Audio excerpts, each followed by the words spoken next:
going to talk about community grants and funding, and also my colleague Lisa will be talking about the Member Empowerment Fund. And a little bit later, we'll also share some other news about the Shared Prosperity Fund.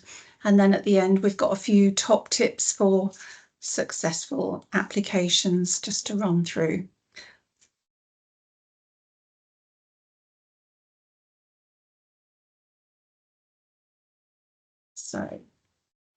So with community grants and funding, we promote and support the voluntary and community activity that improves the quality of life for local residents and to increase community involvement. And in the next financial year, 25-26, we will be issuing more community grants up to £5,000 per grant.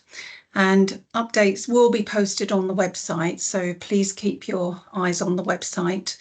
I don't know yet when this will be, but certainly in the next financial year. With community grants, we can fund both capital and revenue costs.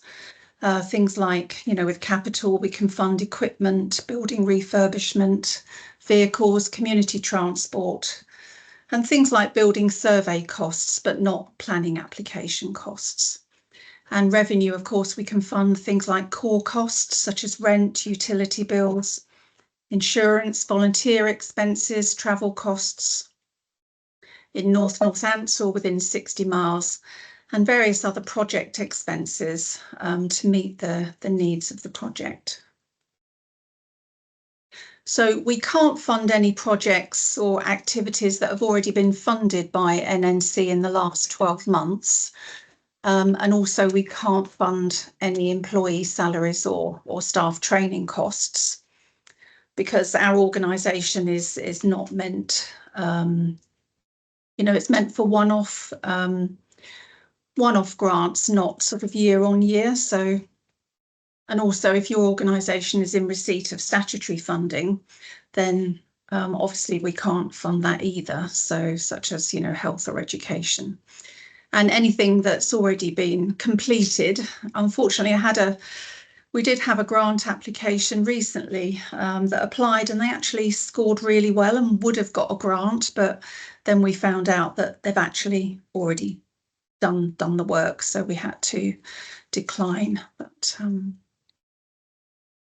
okay, so these are some of the criteria, the main criteria that you need to fulfil when applying for a community grant. So all applications must meet one of the 6 key commitments outlined in the corporate plan.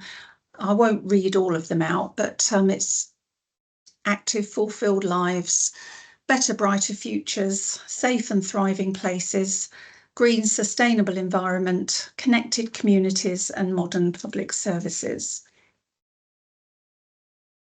And then each application has to address positive outcomes for the priorities set out in the health and wellbeing strategy, such as children and young people, mental health and wellbeing, keeping active, in economic prosperity, and smoking and vaping. And then this is just a quick graph of the process. So any grants up to £2,500 are submitted to a panel, and the panel can make the decision. So sometimes the process is a little bit quicker, whereas anything between £2,500 and £5,000 has to go to the oversight board. It's not much longer, but sometimes it might be 2 or 3 weeks longer before you get a decision. And those are just some of the community funding grants that have been awarded in the last 3 years. So as I say, we fund all different kinds of grants. So that's just to give you a flavour.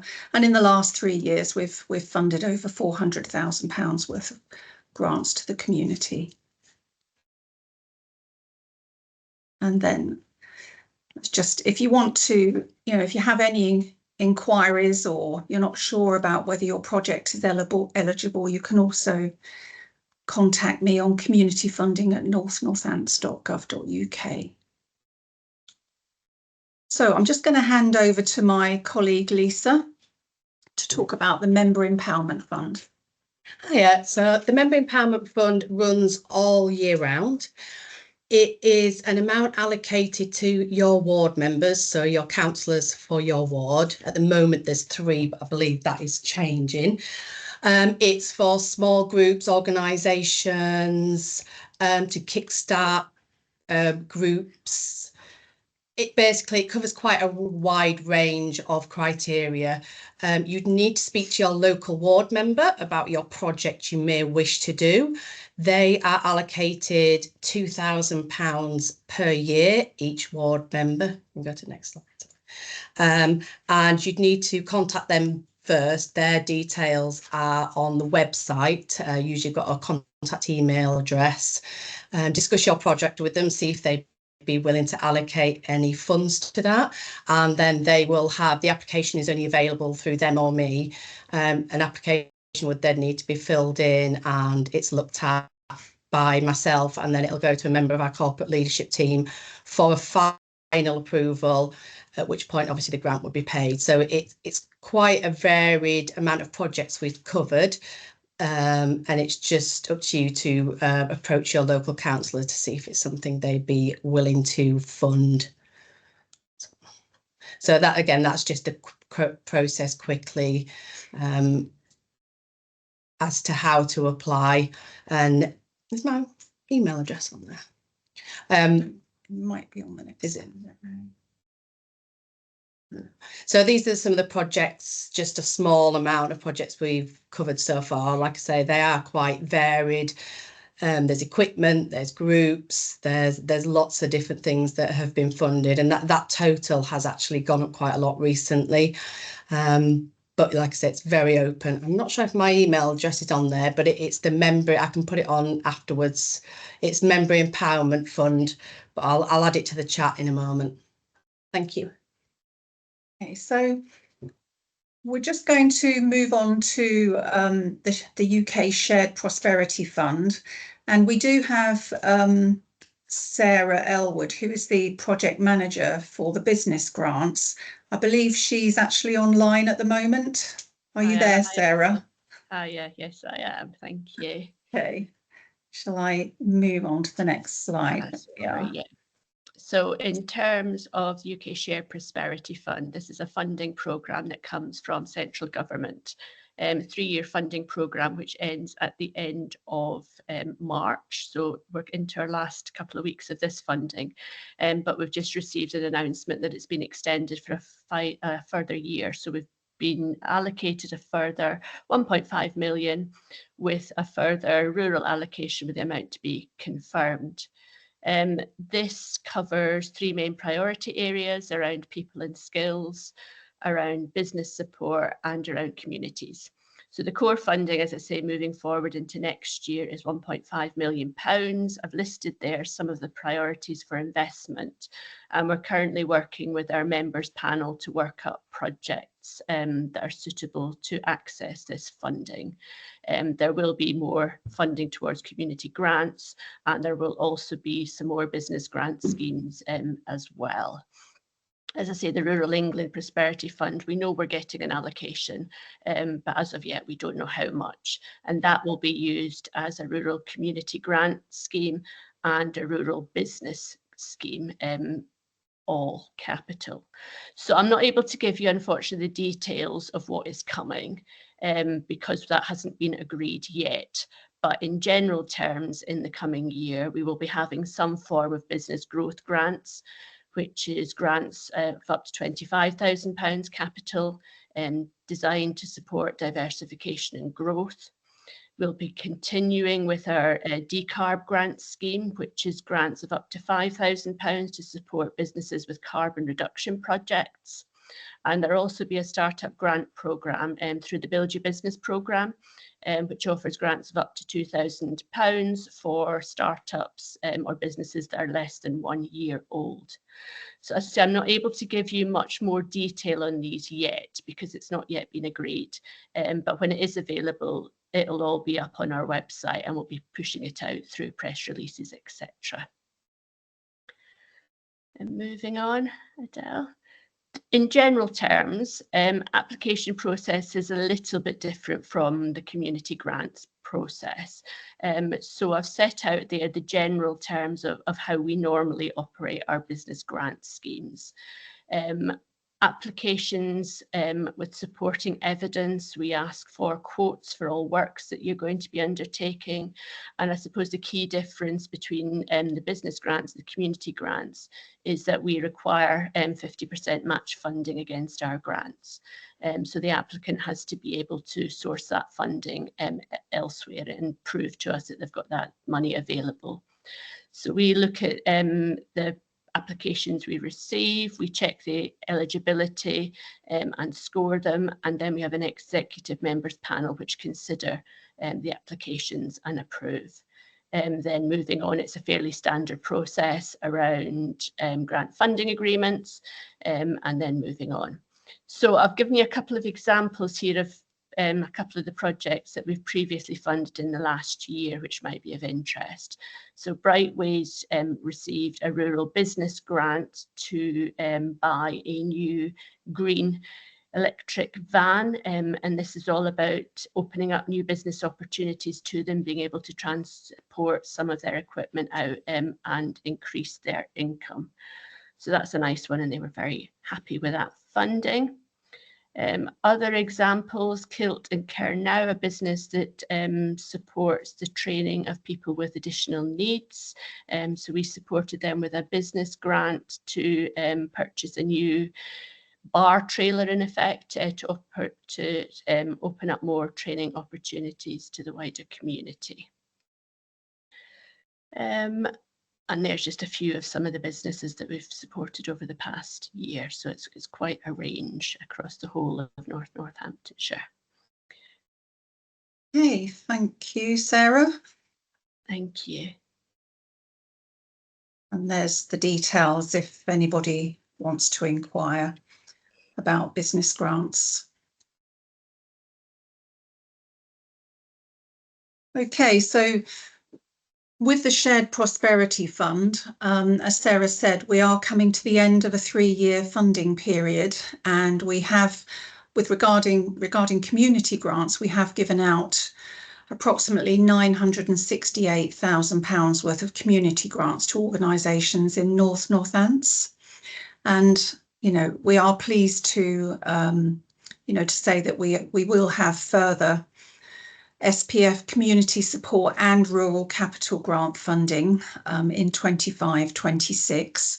We're still working out all the details, and the community and rural grants will operate under the same policy guidelines as community funding. So those are, again, are the 3 main areas that we'll be focusing on. So improving health and well-being, bringing communities together, and reducing crime and helping people feel safe. Some of the details, we're not able to put forward yet, but I can say that there will be grants of approximately 10,000 for community building upgrades to improve energy efficiency, accessibility, safety, and internal upgrades to enhance community use. And there'll also be funding for advice on decarbonisation. And there will be further rural grants as well, up to 10,000, to improve green spaces, cultural and heritage institutions, and active travel enhancements. So, as I say, I'm not quite sure when we'll be releasing these, but because we are sort of tidying up from the last 3 years, but just keep your eyes on the website, and we will aim to let everybody know as soon as possible. Those are some of the projects that we've funded in the last 3 years with SPF community support funding. So you can see here there's solar panels, a solar panel project, energy efficiency project, enhancing community space,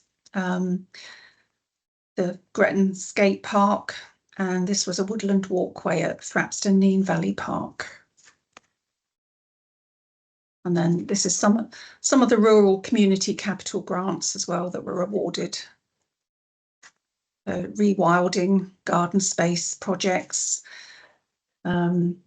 children's play equipment and safety flooring, and this was a war memorial project.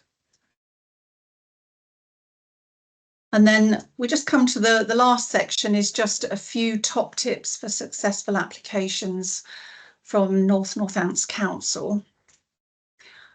So with regard to criteria, one of the things that I've noticed is that sometimes applications try to meet all the criteria, but you do only need to meet one of the main criteria. And again, if you're not sure, then please telephone or email us, and we're happy to discuss your project with you. With the policy and guidance, please, do read the guidance published on the website and the community funding policy, which states what we can and can't fund. So, for example, we've had a number of applications in the last 18 months which ask for staff salaries, but as I said before, community funding is meant for one-off projects, so we don't cover employee costs such as salaries and training, but we can fund one-off costs for coaching. With the scoring criteria, there are 6 key scoring criteria that applications are assessed on, and each one carries up to 5 points. So when you fill in the application form, it's important to try and put effort into all of the key questions, all of the 6 key criteria, rather than just the first 1 or 2. Again, sometimes we get applications which, there's a lot of words and effort are put into the first 2 questions, and then maybe sometimes just a line or 2 for the last few. And of course, that might then bring your overall score down if you haven't sort of said more about some of the other criteria like sustainability or outcomes. So, and then number 4 is focus. So what aspect of your work do you require funding for, or is this a new project? Sometimes, again, people try to put too much in, or they try to widen their application. And sometimes it's better to focus on a particular theme rather than making, your proposal too scattered and asking for too many different things at once. Tell us your story, who you are and who do you serve. Why do you do the work? If no one did it, then what would happen? And when you do your work, what does it achieve? And have you had success delivering this work in the past? I always think, your story about what you do and why is really important, and it helps us to get to know you.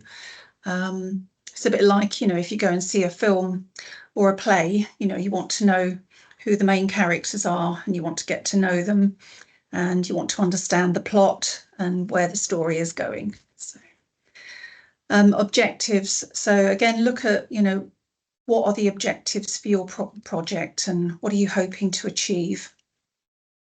And how will you carry out the work so that the project meets its objectives and outcomes? Benefits. So what are going to be the benefits to people and or places if you're awarded funding? And how many people will your project benefit?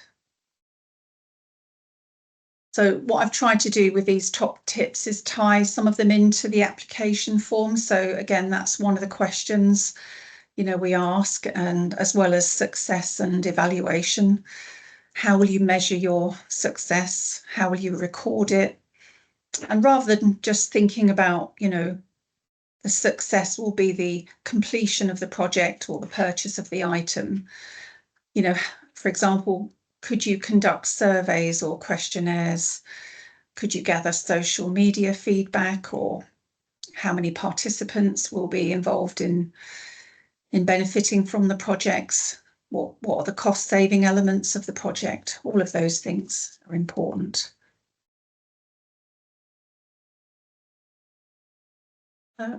Cost breakdown. Again, this is an area that sometimes causes applications to lose points. Sometimes people just put the amount that they're asking for and they don't really work out all the different elements of the project and how much they will cost. So, you know, clearly state what you are asking for, but then please do provide a breakdown of the costs and what the total cost of the project will be as well. Because sometimes people are, you know, they're asking for a proportion from us of the total cost of the project. So, and if you are waiting for quotations, because we do want quotations as well from suppliers, then, you know, just send in an estimate based on your research or talking to tradespeople, getting an estimate. And then one of the other questions on the application form is about sustainability as well. So because these are one-off grants, then they shouldn't be relied on year on year. How will your organisation continue the work once the project is completed? So it could be, for example, will you use volunteers? And then the last couple of things. Match funding is not always essential, but sometimes we do ask for match funding. It's not like the business grants where we're expecting 50%. It can be a much smaller contribution. For example, if it was a project of £2,000, then putting in, you know, match funding of 200 would be fine. And it can also be in kind as well, such as volunteering hours. And then finally, supporting documents. Please try and, you know, make sure that you upload all your supporting documents because we are sometimes spending quite a lot of time having to chase them. And, you know, just let us know if you're sending them separately afterwards. And with quotations, if you could send them within 4 weeks of the closing date, please, that would be really helpful. And yeah. So I think we're just about coming to the end. So if anybody has any questions or if they want the details of, you know, how to get in touch with us, there's my email, communityfunding@northants.gov.uk. And then we've got the Member Empowerment Fund as well. Lisa's email is the same. It's just membeремpowerment@northants.gov.uk and the business grant email.